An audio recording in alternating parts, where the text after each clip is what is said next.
Nasa India na ang latest premium mid-range smartphone ni Vivo. Ito ang Vivo T3 Pro 5G. Ilan sa features nito ay meron siyang 4D game vibration and DC liquid cooling. At kung gusto nyo malaman ang price nito, make sure lang na tapusin nyo ang buong video. Nga pala guys, sa ngayon wala pa tayong balita kung kailan magiging available ito sa ating bansa. Sa ngayon, alamin muna natin kung ano pa ang pwede sa atin offer na smartphone na to. Meron siyang 6.77-inch Full HD Plus AMOLED display with 1080 by 2392 pixel resolution. May 120Hz refresh rate with 2000Hz instant touch sampling rate. At ito ay may 4500 nits peak brightness.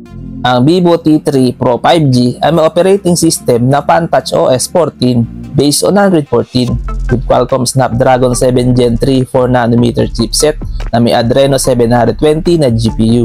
Ang smartphone na to ay may 8GB of RAM plus 8GB extended RAM with 128 or 256GB UFS 2.2 internal storage at ito ay non-expandable. Kung camera naman ang pag-uusapan, ang Vivo T3 Pro 5G ay may 50MP Sony IMX882 main camera with OIS plus 8MP ultra-wide camera with LED flash at may up to 4K at 60fps video recording. Meron siyang 16MP selfie camera with up to 1080p at 30fps video recording. Sa kanya naman battery, meron siyang 5500 mAh battery capacity with 80W fast charging. Sa security, meron siyang under-display fingerprint scanner and face unlock.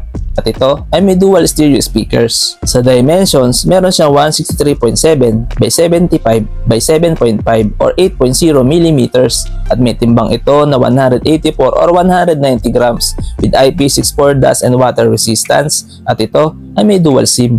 Sa connectivity, meron nga pala siyang 5G, dual band Wi-Fi, Bluetooth 5.4, GPS, Beidou, GLONASS, Galileo, UZSS, OTG, and USB Type-C. Ngayon naman guys, dito na tayo sa kanyang price. Ang estimated price ng Vivo T3 Pro 5G ay around 16,800 pesos. Ito ay price conversion lamang at pwede pa ito magbago kung sakali magiging available ito sa Philippines. Ano sa tingin nyo guys? Sulit ba ang Vivo T3 Pro 5G?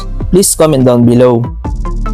Hanggang dito na lang muna ang video natin guys. Huwag nyo nga pala kalimutan mag-subscribe sa ating YouTube channel para lagi kayong updated sa ating mga video. Maraming salamat!